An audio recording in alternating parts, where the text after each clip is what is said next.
are you? Why, how's the weather in Florida? A little rainy today. Okay. And hot, hot, hot. Well, you're in Florida. Okay. We're desert people. We're used to the desert heat. Yep. Okay, let's learn.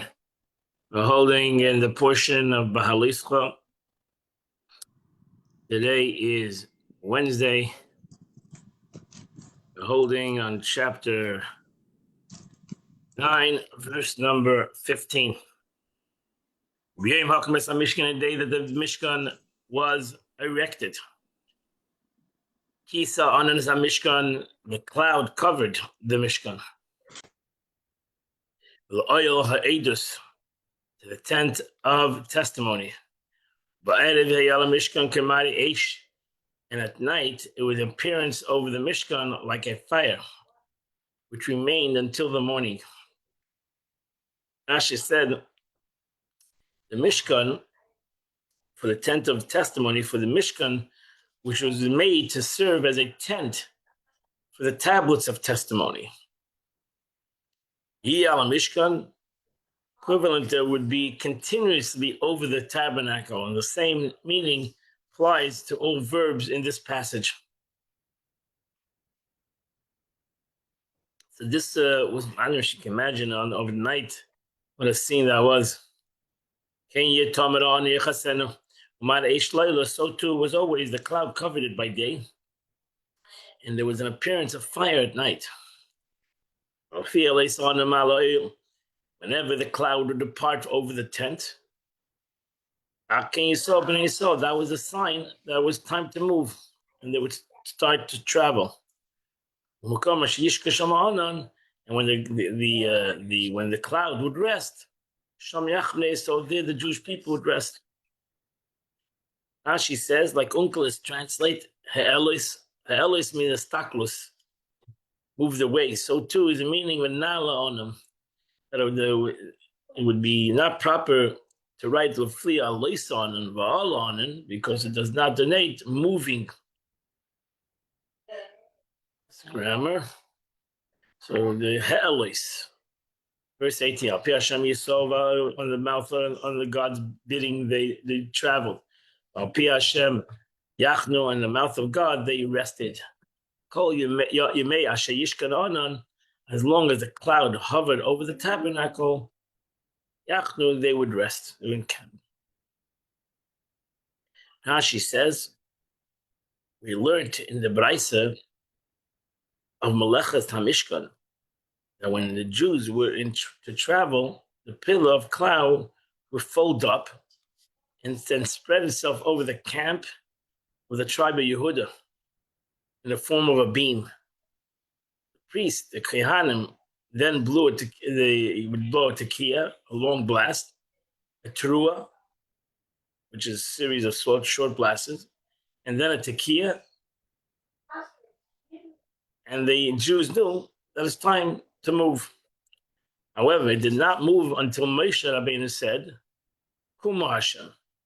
The Moshe Rabbeinu said, arise God, and then the banner of the division of Yehuda set out. This last point is stated in the Sifri. Pi Hashem Yachnu, Rashi says, when the Israelites were to make camp, the pillar cloud would arch up to extend over the tribe of Yehuda in the form of a hut, but it would not spread out until Moshe Rabbeinu also had to say, Shuva Hashem Rivveis Alfi Yisrael, pose God amongst the myriads of thousands of Israel. Thus they traveled at the word of God and biyad Moshe and through Moshe Rabbeinu.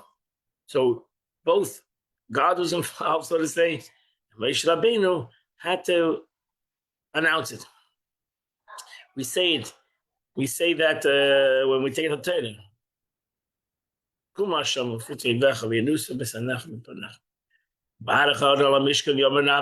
And whenever the cloud lingered over the tabernacle for many days, and the Jewish people took charge of God, so to say, and and they did not travel. They would do the Avodah in the Beis Hamikdash.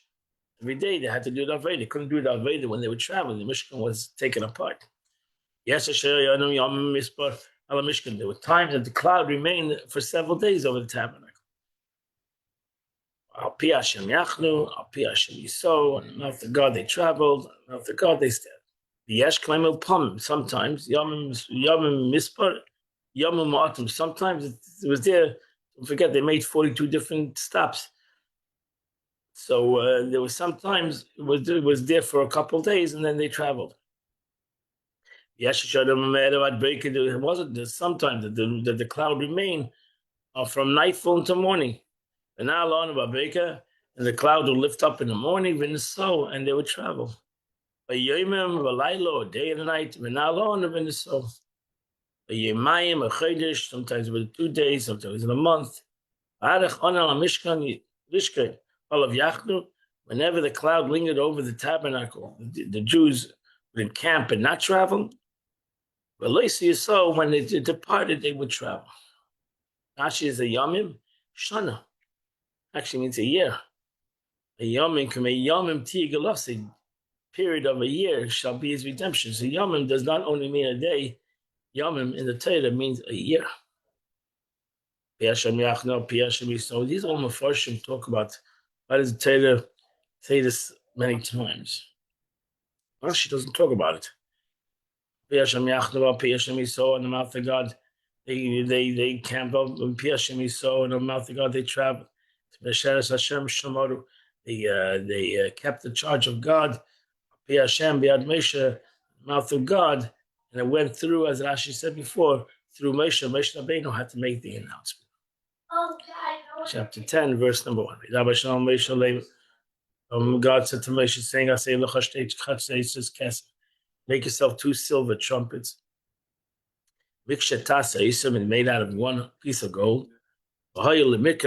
These trumpets is going to be to some of the community. That's what they blew the shofar. And to the departure of the camps." Now she says, "I say, make yourself, since it befits you that they blow trumpets before you, as you're the king." As it says, he was the king, right? He was Shura Melech. He king of Yeshurun. So Moshe Rabbeinu was called a Melech. He was the king of the Jewish people at that time. So I say, every king needs to have trumpets. So you need to have trumpets. And therefore, it should be made for Aseh Lecha. You should pay for it. Aseh Lecha, Rashi says, make it from your own fund. You must make these particular trumpets and make use of them by having them blown before you. But no one else may do so. So it needs to be done for you.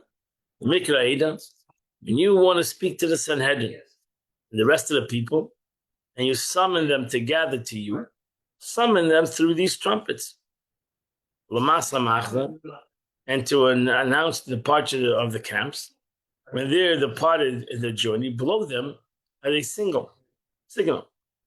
You may thus conclude that they set out guide of 3 causes.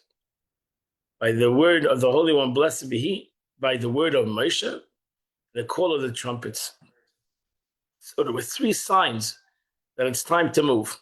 The cloud, Moshe Rabbeinu making an announcement, and the trumpets. Miksha, Rashi says it was made out of 1 block of silver by beating it out with a hammer. We talk about when you blow it, a tekiah. When you blow one loud blast, then the people come, then the congregation will come to hear you. To the tent of meeting.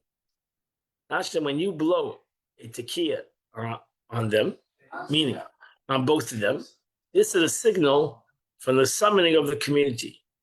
As stated, the whole community must convene before you at the entrance of Telemim. If they blow one tekiah by one of them, not 2 of them, because there were 2 chatzaises. If they blow only 1, then the Nesiim will know that the leaders of the tribes will know that you're summoning them. Rashi Alfei Yisrael, these were the heads of the Jews. Rashi says, this signal for the summoning of the princes, as stated further, the princes must convene before you. The convening was also the entrance of the tent of meeting. And this is derived from the Sifri through a verbal, what's called the Gezeilah Shalom.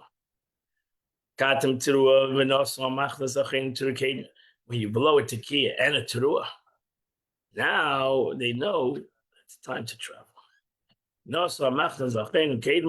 Then those Yehuda would start to travel. Katam teruah, Rashi says, the signal for the departure of the vision is a tekiah and a teruah, and then another tekiah. It's always expounded in the Sifri, the apparent surplus of verses, superfluous of verses. Take all the verses together, so you always know that the tekiah, teruah, tekiah. That a true, whenever you blow something after tekiah, what is a true, a shvarim, you have to always blow tekiah. That's what you do. We blow the shofar. Tekiah, shvarim, tekiah. Hakalas hakol. But when you gather, assemble, when you're assembling the assembly, tiku v'leitariu, you blow a tekiah, but not a teruah. Nash says, since it says you must make use of them to summon the community and to announce the departure of division, we infer that just as the summoning community, the blowing is done by two priests. And both trumpets, as it says, when you blow the tekiah on them, so it's a plural, the departure division is also announcing by the blowing both of them. So there was certain times that they blew both trumpets, and one sometimes only blew one. So when they wanted to travel, it was two. Thus, there's no difference between some of the community and announcing the departure division. The difference states when you assemble to teach us that there is no teruah summoning the community. The same applies to summoning of the princes. Thus, there is a different sign for each of the three functions. Summoning the community was with two trumpets. With the princes, with one, both of them without the teruah. The departure division was two trumpets with a tekiah, teruah, and a tekiah. So now everybody knew when they hear these trumpets what was happening.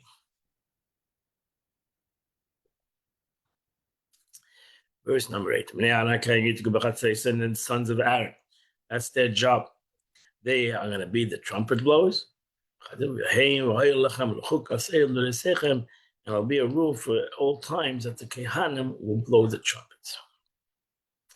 It says these summoning announcement to departure was a job of the Kohen. Verse number 9.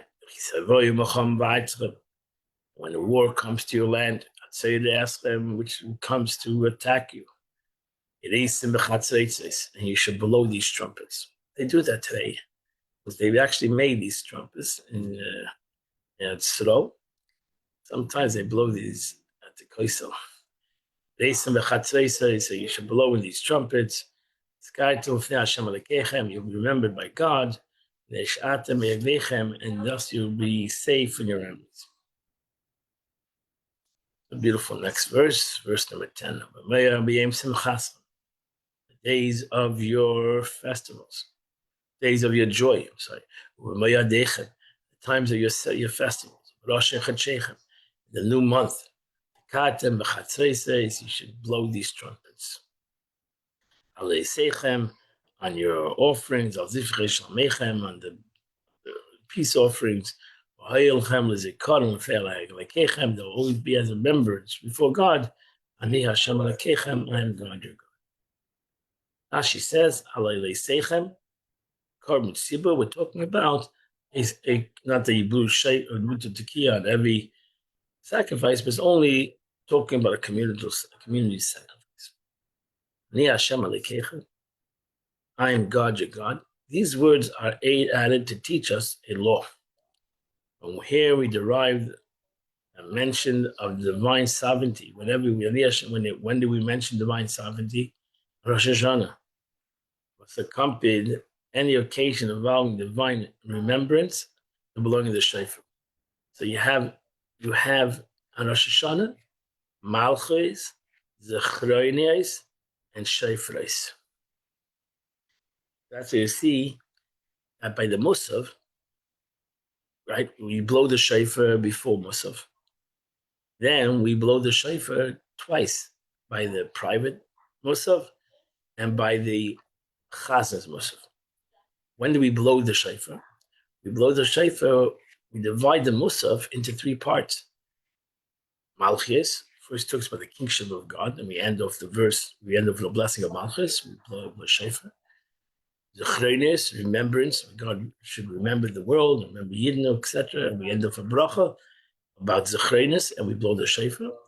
And so too, shofars with the davening talks about the concept of shofar, where the shofar was blown on Mount Sinai, the shofar was with shofar Elish Yitzchak. So it's the concept of shofars, and we blow the shofar. So those are the two. We learned this that when I become your God, Rosh Hashanah, you crown me as a king. That's when you need to blow the shofar. When the katem zu shofars, the katem, when it says the katem, that's shofars. Lizikarin, to remember zu zechrenes. This is remembrance. Ani Hashem Alekechem, I am God, your God. Zu malchus. This is a concept of kingship. So there we have the three things that we do on Rosh Hashanah. We blow the shofar specifically on those three occasions.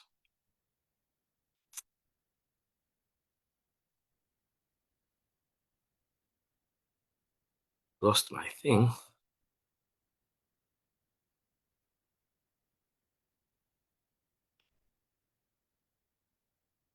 They have it in my Tanya.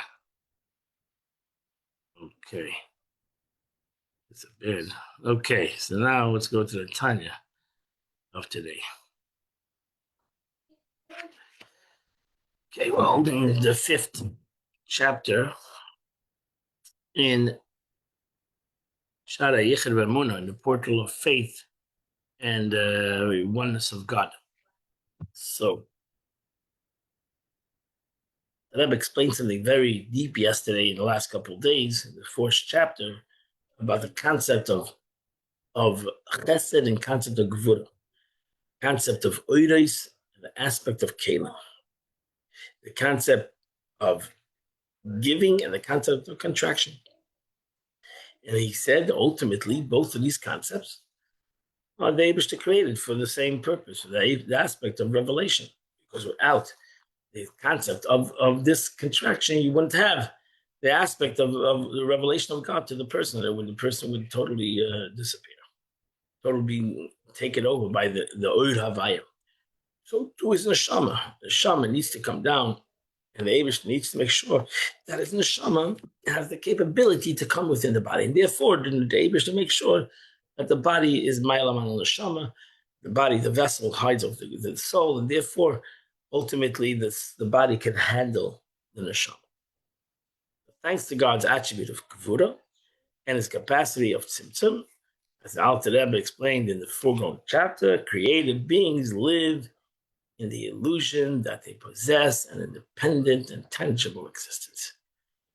They are unaware of the divine life force continuously found within them. Being, thank God, because if not, we would lose our identity.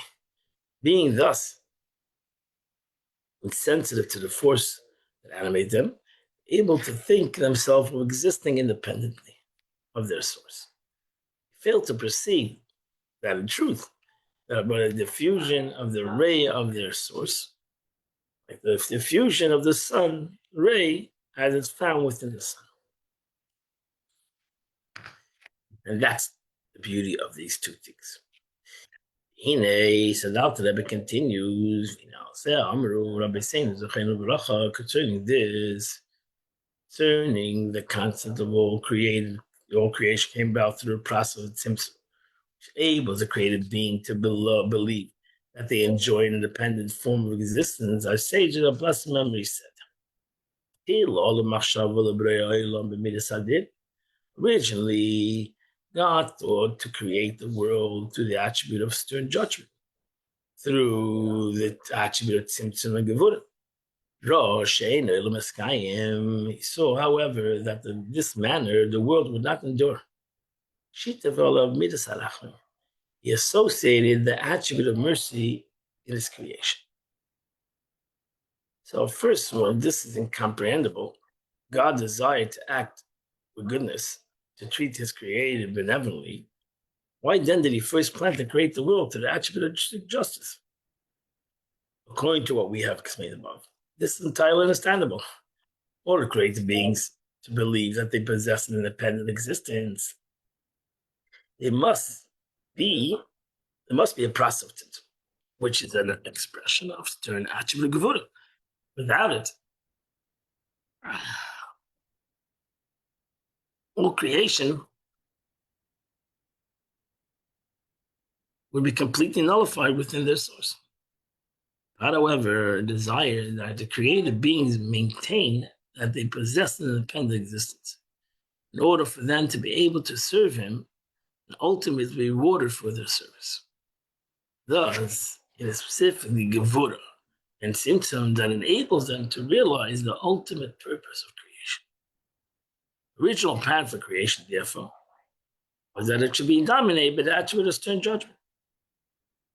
Ever God saw that if he created the world with a man it would not endure, he tempered it with the attribute of mercy. Why indeed would the world be unable to endure otherwise? Because if creation had come about under such auspices alone, the life force of holiness would have been utterly hidden. God forbid. We wouldn't have had the capability to reveal godliness in this world. According to the spiritual task, revealing godliness is such a world would be inordinately and arduous. God, therefore, involved the attribute of mercy in creation of the world so that the holiness and godliness could be revealed within it. That's why you have chesed, gevurah, and tiferes. And esgal is a likvus idea tzadikim. That is combined with the attribute of mercy means revelation within the world of godliness and the supernatural powers through the tzaddikim. He says, signs and the miracles recorded in the Torah. They stated in the previous chapter that both the expansive and creative attribute of chesed and the concealing and constrictive attribute of gevurah transcends the grasp of the created being. Here, the Alter Rebbe adds that these attributes transcend even the comprehension of those souls that proceed from the level of Atzilus. Even so lofty soul as Moshe, which is a soul of the world of Atzilus, cannot fathom the supernal attributes which are one with God. And this we say the Zaya, the Eila Besiti the Gdushi law, Isimin of Ismail, Daina Chesed and Gevurah. God disregarding the fact that attribute of Chesed and Gevurah transcends intellect, it stands for the Zaya above and the size of supernal holiness, meaning in the world of Atzilus, which is far superior to the three lower worlds of Bri, Yitzhak, and Asiya, there's a right and a left, namely Chesed and Gevurah. Peter, Stein, Midas Elikus, both this statement was surely not written simply to inform us that Chesed and Gevurah exists, for it's already known. And it means this means that both Gevurah as well as Chesed are attributes of godliness that transcend the intellect and comprehension of all of created beings. That's what the Bible was telling us. These are partial, even though we call it Chesed and we call it Gevurah, it's self-understood. These Chesed and Gevurah of the world of Atzilus is far beyond the concept of what we comprehend as Chesed. Because in Atzilus, they're one with the Eibishter. Because him and his God and his attributes are one in the world of Atzilus. Both Chesed and Gevurah being those whole united with it. Even the comprehension of Moshe, our teacher, peace be on him. In his prophecy, was not in the world of Atzilus itself. He first had to come into the world of creation. And even then, his comprehension of the world of Atzilus did not extend to those two attributes meaning Chesed and Gevura, the slapshim midas shlamatim vegas.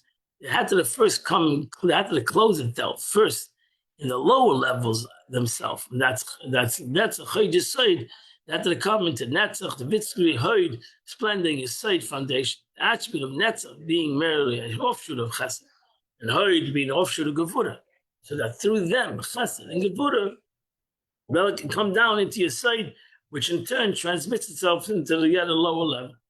With all this, you can read in Shara Emunah, the portion of prophecy concerning the level of Moshe Rabbeinu's prophecy. So, therefore, even Moshe Rabbeinu, who had the capability to reach up to greatly high levels in spirituality, his prophecy was a much greater prophecy than all the other prophets. But still, he couldn't reach up to the essence, to comprehend the essence of these aspects, to understand the chesed of the world. So he couldn't understand it. It was far behind his understanding. That's why he asked Abish to show me your face. He wanted to go higher. It's only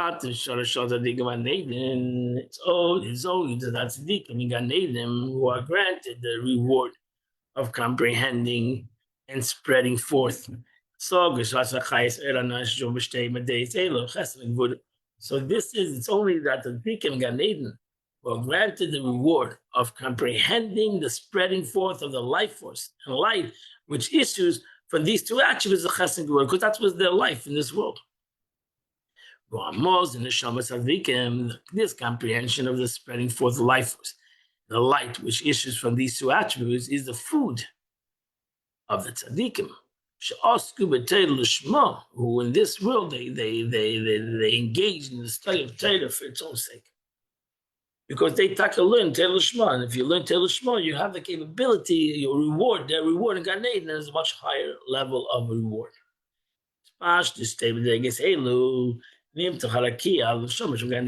These, the fusion of these two attributes. Firmament, meaning a makiv, it's like a covering of the degree of illumination is spread over the souls in Gan Eden. This firmament that empowers them to receive this diffusion. This firmament is called the Raza Delaita, the secrets of the Torah, of the mystical dimension of the Torah. And in this firmament, you have the 22 letters of the Torah, which derive from even a higher level than the rational comprehension of the aspect of Torah, which is given as an expression to these two attributes. It says, my right hand, which is the Torah, is unto them a fiery law. Right hand represents Chesed, while a fire alludes to the Amatul Gevura, that is present in the Torah. So you have the Eish Das Lamed, the Eibush says, in my right hand, which is both Chesed and Gevura. Both Chesed and Gevura is in my right hand is a Torah, which is the Ched, which is a concept of Chesed. But it also has an Eish Das Lamed, has a fire. Ki is native Tala Muslim Neshama. So this firmament, from this transcendental illumination, drops dew, symbolic of the esoteric insights of the Torah as food for the soul. Meaning, an pnimi, a degree of illumination that we can internalize and comprehend issues forth from the firmament, this cloud, so to say, being comprehensible. This level of perception is likened to food, which is ingested internally. Meaning the knowledge and the secret of the 22 letters of the Torah. Because this ferment is the secret, das is the secret level of knowledge. And the dew that issues from it is the knowledge of the secret of the 22 letters of the Torah. Torah is the food. Souls in Gan Eden, mitzvahs and levushim, and in the mitzvahs are the garments for the soul.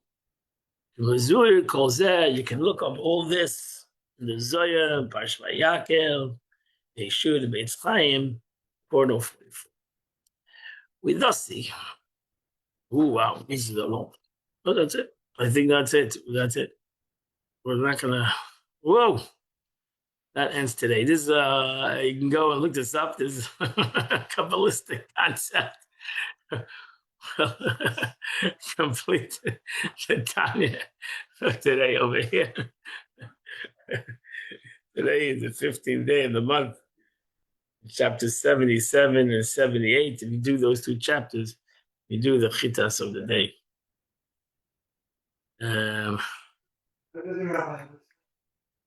I'll do the Hayom Yom for today.